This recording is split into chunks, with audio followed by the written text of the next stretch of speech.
Hi y'all, Raidwald here. This is a video response to a video put out by Bill Nye for Big Think.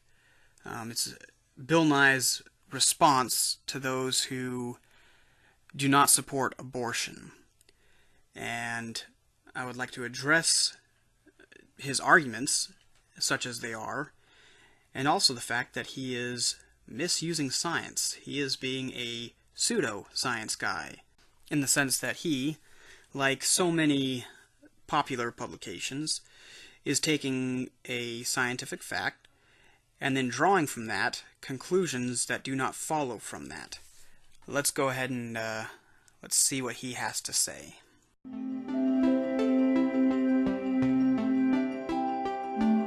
Nobody on either side of this argument is attempting to tell women what to do with their bodies. Your opponent's position in this is that the women are doing something to somebody else's body. Failing to address their arguments is in fact toppling a straw man. So let's actually address what your opponents are saying and stop trying to color their arguments with your own interpretations. Many more hundreds of eggs are fertilized than become humans. Define human. Eggs get fertilized, and by that I mean sperm get accepted by ova a lot. But that's not all you need. You have to attach to the uterine wall, the inside of a womb. You also need to be carried healthily there for 9 months. Both facts are irrelevant to the current conversation. But if you're going to hold that as a standard, that is to say, if you're going to say when an egg is fertilized, it's therefore has the same rights as an individual. Define individual, and by what principle the embryo is being excluded from that class. Then whom are you going to sue? Whom are you going to imprison? Every woman who's had a fertilized egg pass through her? Every guy whose sperm has fertilized an egg and then it didn't become a human? Have all these people failed you? Apparently you, unlike your opposition in this argument, in this debate, don't know the difference between death by natural causes and murder. Murder is an unjustified, non-accidental homicide. That is to mean when one human kills another human. Specifically, when one does so not accidentally and not justifiably.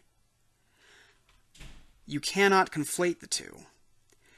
You might as well ask us to imprison the parents and doctors of a child that dies of cancer. You see, that is a natural cause, Mr. Nye. A death by natural cause. If, however, a parent shakes an infant until its brain detaches, that is murder. If a doctor purposefully slits the wrists of their patient and then watches them die, that is murder. It's just a reflection of a deep scientific lack of understanding. So far, your argument is the result of a deep misunderstanding about both science and philosophy. Why? Because you have misused science. You can't say that an embryo does not deserve the same rights as you termed it, an individual, simply because some embryos pass through the womb without attaching to the uterine wall. It's a non sequitur. The one does not follow from the other. In fact, it's a logical fallacy known as ought from is. Science can tell us what is. It cannot tell us what ought to be. This is the case of any instance in which a political party or individual appeals entirely to science, in their minds at least, to support a political position. Science can inform political positions, to be sure, but no political position ever was derived entirely from science, no matter what it is. And I would challenge you, if you disagree, to present any scientific position or any political position that is based entirely off science. And I will show you where it deviates from science, since apparently you don't know the bounds of scientific research or the scientific method. You don't understand the limitations placed upon it on purpose so that science could be a meaningful pursuit.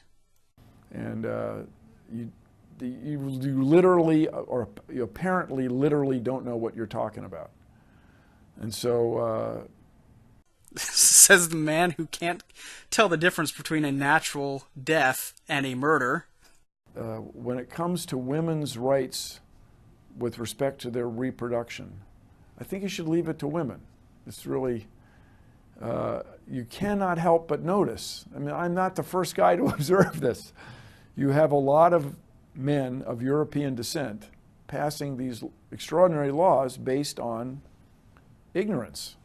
Let's move right past the point where you reveal your sexism by assuming that all women are pro-choicers and only men are pro-lifers. Let's even move past the point where you assume all political women are pro-choice rather than pro-life. Let's also move right past the extreme racism you reveal in assuming that only men of European descent are pro-life, and men of other races must, logically, be pro-choice. Both positions you've taken here are sexist and racist. You are a bigot. And look at the principle you are attempting to introduce here. You are saying that one group of people should be the only ones that have a say in what their rights are. A right, of course, is any claim which is justified by default for all human individuals, and any human individual, simultaneously and to the same degree. So, what you're saying here is that I can define for myself what my rights are, what is justified for me by default. Or rather that a group of people can do that. So maybe, you put me and my wife together and we can just decide what is justified for us to do. Now, if you're not suggesting that this become a universal principle, then you are in fact setting up a double standard of moral justice. You are saying that it's right for one person but not right for another, or right for one group but not right for another, which is, again, when you're breaking the groups along the lines of sex, it is by definition sexism. Okay, so let's see how this plays out. Women are allowed to define, without any input from men, what their reproductive rights are. Does that mean that men should be able to define on their own, without any input from women, what their reproductive rights are? Men currently really have no reproductive rights. They consent to 18 years at least of obligation towards a child simply by having sex. Does a woman consent to rearing a child, at least to term, right? Just at least carrying the child to term, simply by having sex? Most pro-choicers say no. Right? Obviously, you say that a woman has a choice to end a pregnancy through abortion at any point in the pregnancy, because apparently the mere act of sex was not consent to be a parent. When did the man have a choice? When do men's reproductive rights kick in? But let's extend your principle beyond reproductive rights to all rights. Should men, as a group, be able to determine whether or not they have the right to strike women? You can't tell men what to do. It's their body, right?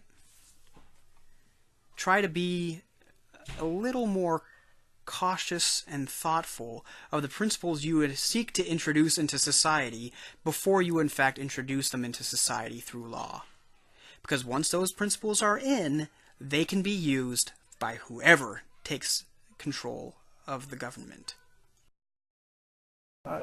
Sorry, you guys. I know it was written, or your interpretation of a book written 5,000 years ago. What book are you talking about here? Is this supposed to refer to the Bible? Is it your position that the Bible is 5,000 years old? That every part of the Bible was finished 5,000 years ago? And collected into one book 5,000 years ago? I don't think you understand either the Bible or history, sir. Makes you think that when a man and a woman have sexual intercourse, they always have a baby. Who are you addressing? Who believes this? What Christian actually thinks that every time they have sex with their wife or with their husband, they are having a baby? I don't think anybody believes this, because most adults, especially the married ones, have enough experience of sexual intercourse without a baby resulting to know that this is patently false. Please address real arguments rather than whatever you just invented there. Oh, and in addition here, as a Christian, I can't think of a single verse in the Bible that leads me to believe abortion is murder. There's simply no verse in the Bible that gives enough information to draw that conclusion. My position is presented elsewhere in a video at length, so I'll very quickly sum it up, is that you have to determine what is life and when life begins. I've taken for this the biological definition, rather the characteristics derived through the science of biology, and I apply it consistently to this position to determine whether or not an embryo is alive. By the way, vast consensus among embryologists that fertilized eggs are in fact living organisms. And I determine whether or not that life is human by determining whether or not it has human DNA. And, oh, no, well, look at that. Sure enough, it is human DNA, therefore it is a human life. The next part that is required for this discussion is whether or not the right to life is enjoyed by all living humans, or if there are some living humans which are excluded from that right. I would say that any person who wishes to exclude a group of living humans from the right to life has a burden of proof upon themselves to say why such a group of humans should be excluded. That's wrong. And so to pass laws based on that belief is inconsistent with nature. I mean, I'd love for you to go ahead and point out the person passing laws based on the belief that all sexual intercourse leads to a baby. I don't think anybody has put forth that position. But, you know what? I'm happy to hear your proof to the otherwise. I'm glad for you to correct me on this so that we can all laugh at that idiot. But I don't believe such an idiot exists. I think you invented them so that you could knock over a straw man. it's hard not to get frustrated with this, everybody. Yeah. I can hear that. Try presenting a position that, rather than anybody else on the opposing side of the debate, rather than them actually addressing your position, they do this. Trouble or in pain. And I know nobody likes abortion, okay? But you... Wait, nobody? Are you sure of that? There are a lot of people who have careers entirely based around abortion. There are people who have made fortunes off of abortion. Are you sure they don't like it just a little bit? Maybe? Can't tell somebody what to do. This is coming from the guy who wants to tell me that I must fund government action meant to reduce CO2 emissions. I'm not necessarily saying that reducing CO2 emissions is not a good idea, or that it shouldn't be done. But you are actually saying that I need to fund this with my money, with my labor, or else you will point the police at me and have them come away and put me in a cage. That's the person who is telling me I can't tell other people what to do. Remember, you're arguing both that I cannot put positive obligations on another person and that I have positive obligations to work to bring forth your pet cause, or else you will sick people with badges and guns on me to either find me, put me in a cage, or kill me. Now, I would agree. Positive obligations are not legitimate, not without the consent of the person being obligated. However, what I'm telling women is what they cannot do. There's a very distinct difference. When people can have negative obligations, I can also legitimately tell you not to kill me. I don't see the difference in principle between telling you you cannot kill another person and telling a woman that she cannot kill another person. That is the issue at heart here. Stop trying to distract from it and bring up a different topic. So we have two issues to determine here. If embryos are, in fact, living humans, and whether or not it's right or okay to kill, to perform an action, to willfully, knowingly perform an action that ends some human lives. Those are the relevant questions here. I mean, she has rights over this, especially if she doesn't like the guy that got her pregnant. Like, she doesn't want anything to do with your genes. Get over it. If she consented, then she accepted his genetic material consensually. If she did not, then it's the case of rape, which you're going to bring up later, so we'll handle later. Especially if she were raped and all this. There it is. All right. Okay, this is the favorite go-to point for pro-choicers: rape and incest. Despite there being a vast minority of the number of abortions that are actually performed. So let's address it. Okay, so in the case of incest, let's start with that one. Either the incestuous relationship is consensual, in which case, what's the problem here? Why bring it up? She accepted and consented to the genetic material being passed to her. Is it because perhaps the child is more likely to be born with physical defects? If that's the case, then why bring up incest at all? Just bring up what is the real issue, i.e., you hate people with physical defects and want to reduce their population through eugenics. Okay, well, if the incest is not consensual, then it's actually rape. So there's really no reason ever to bring up incest in this context. Rape is the only meaningful one. And I'll give you credit. You only brought up rape.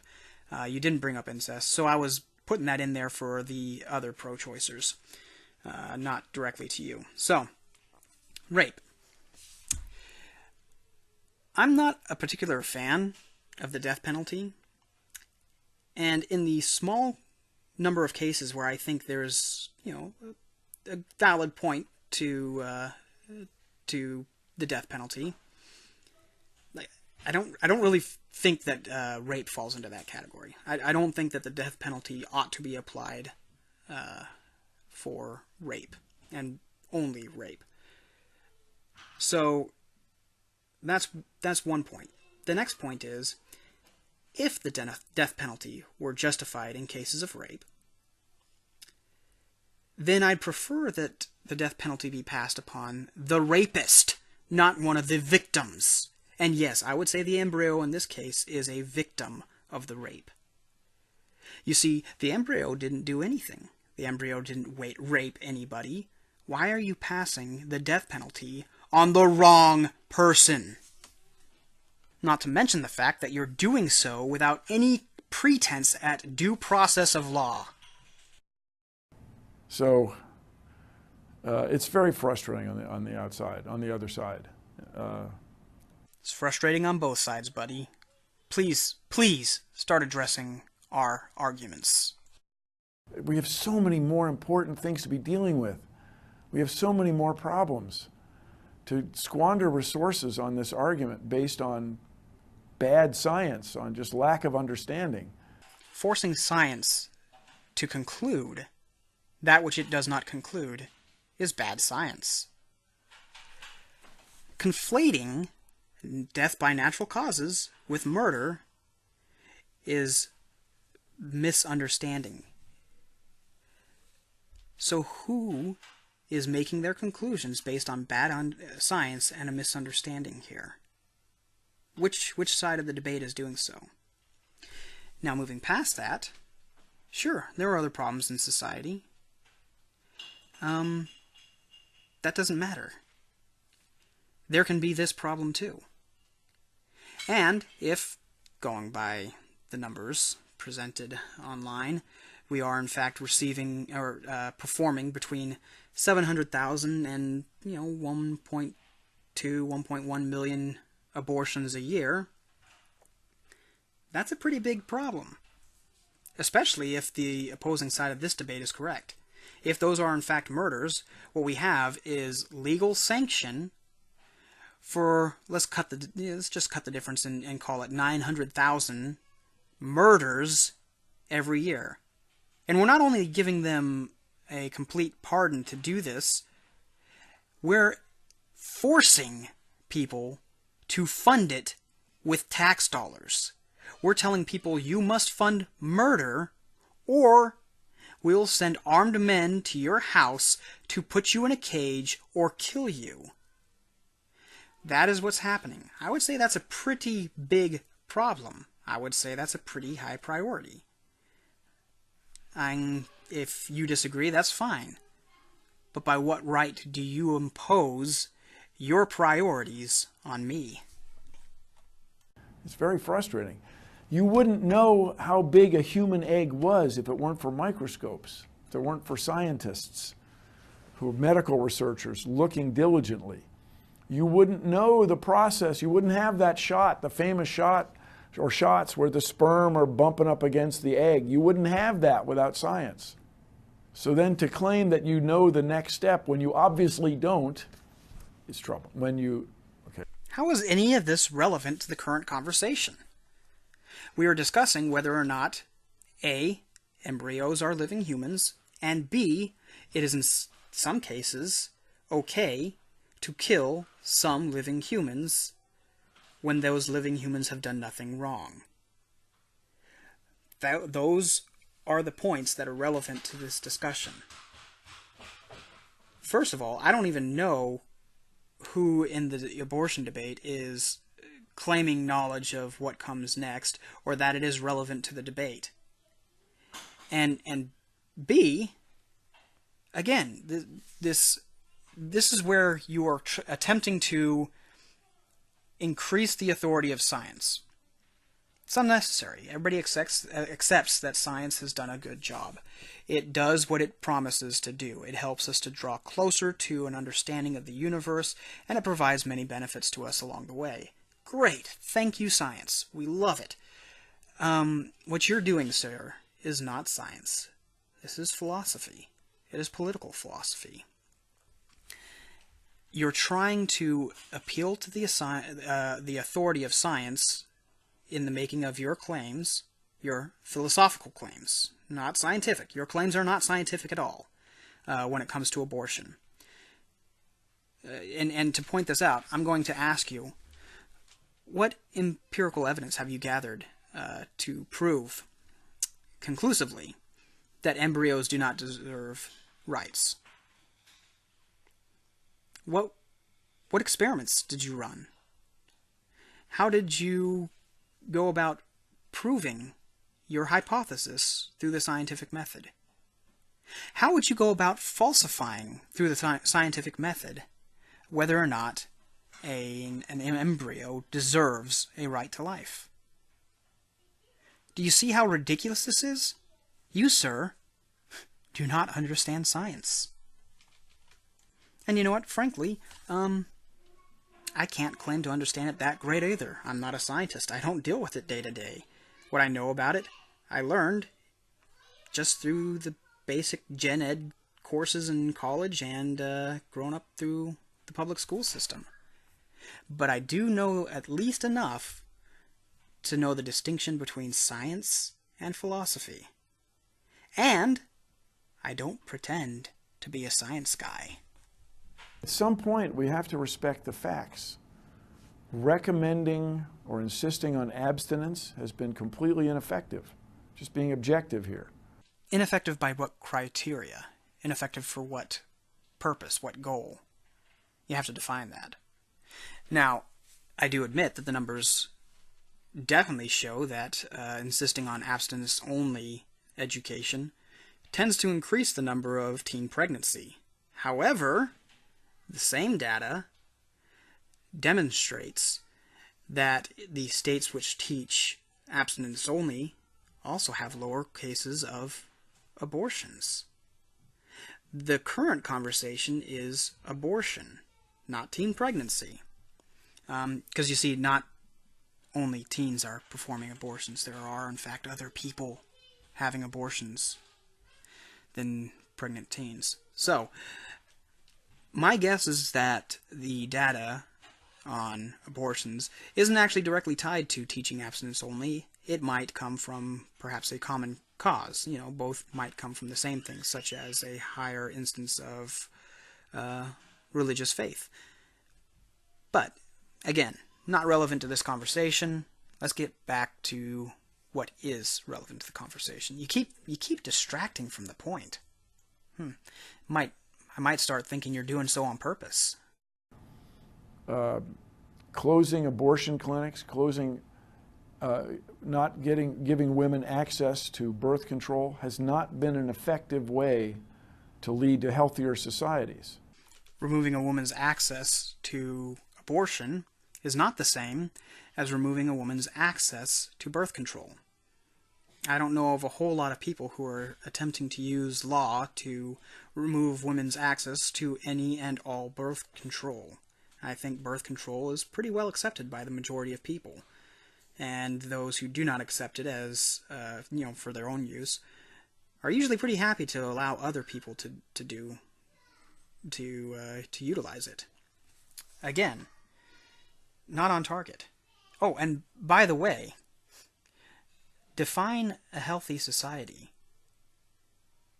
Because if that's what you're trying to make a goal of, how are we to assess whether or not any particular policy leads to a healthier society when you have failed to define healthy society? It's a pretty important term here. I think we all know that. And I understand that you have deeply held beliefs. And and it really is ultimately out of respect for people, in this case, your perception of unborn people. I understand that. You understand it, but you're not going to address it in any way, shape, or form. But I really encourage you to look at the facts. And I know people are now critical of the expression fact-based. But what's wrong with that? People are critical not of the words, but of the way in which people tend to use them. For example, when you try to claim that your political position is fact-based, rather than a philosophical interpretation of the facts and a conclusion about what to do with those facts, that is, again, it's just philosophical. You're abusing the term. Your position is not fact-based. You may claim that it's fact-informed, but it's not fact-based. It's philosophically based. And again, this is not the point of the discussion. You keep distracting. Good. Stay on target. We're too close. Stay on target.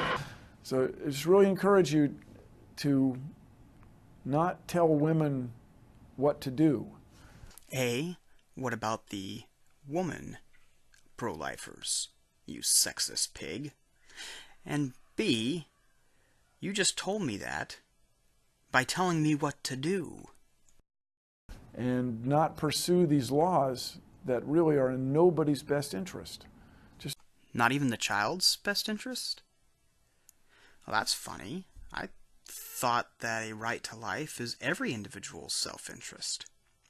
Here, I'll link to videos below of abortion survivors telling you what they think was in their best interest. Yes, people do survive abortions. It's rare, but it's happened. And they spend their entire lives going around telling people why abortion is evil. They do so, usually, with significant physical defects because of the attack made upon them when they were innocent and helpless. Really be objective about this. We have other problems to solve, everybody. Come on. Come on. Let's work together. Work together on what? You have neither proven that abortion is moral and just and ought to have my support, nor have you proven that any other problem in particular takes a higher priority than the wholesale tax-subsidized murder of around 1 million innocent children every year. If it's not murder, then present that case. Convince me, persuade me. At which point, we may find a common cause, a common goal to work towards. Until that point, I consider abortion evil, and I will work against it with all that I have. The wholesale murder of millions of innocent people every year, without repercussion, is evil. It is messed up. And what's even more messed up, and you don't have to be on my side of this particular debate to see what's so messed up about this. All you have to do is believe that I honestly believe that abortion is murder. And once you believe that, once you believe me that I am being honest in the presentation of my position, you just then need to recognize the fact that you are forcing me to subsidize it through taxes. You are forcing me to give money to support murder, or at least what I believe to be murder. That is evil and sadistic. That is just horrendous. That you would make people pay to support, work to support what they consider to be murder and evil and wrong. To force people to literally labor against their conscience, against the dictates of their conscience, is to me something akin to the type of torture you hear of occurring among pirates in the 18th century, where they would force one victim to either eat a part of their own flesh that was cut off, or to eat a part of their friend which they just saw murdered in front of their own eyes. It's just wrong. It's just wrong, and it needs to stop. At least that part of it. And to just re-emphasize how inane your arguments all were, I'm going to go ahead and just do a quick summary of your case. Alright. More eggs are fertilized than attached to the uterine wall. Therefore, abortion is not murder. Whom do you prosecute? Everyone whose eggs don't attach to the uterine wall. Therefore, abortion is not murder. Women should determine their own reproductive rights. Therefore, abortion is not murder.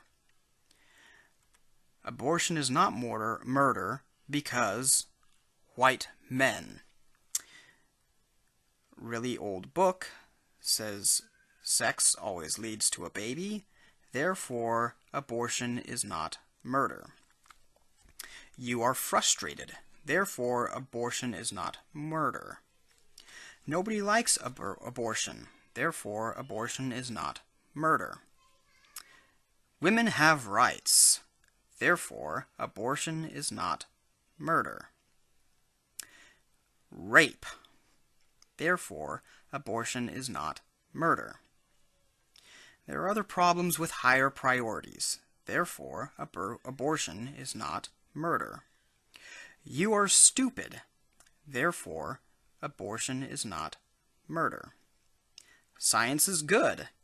Therefore, abortion is not murder. Recommending abstinence doesn't work. Therefore, abortion is not murder.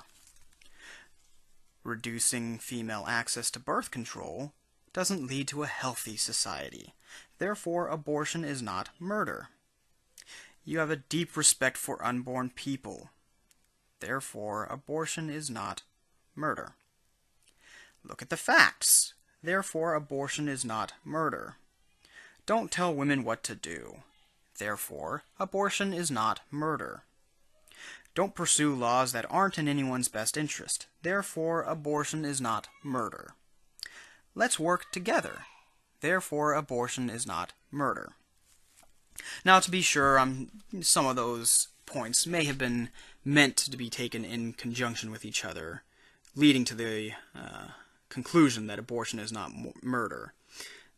But I would challenge anyone out there, anyone in the world, to combine any of those evidences, assertions, statements, exhortations, or appeals, to combine any of those together in any way that logically and consistently leads to the conclusion that abortion is not murder. Thank you all for listening. I'll see y'all later.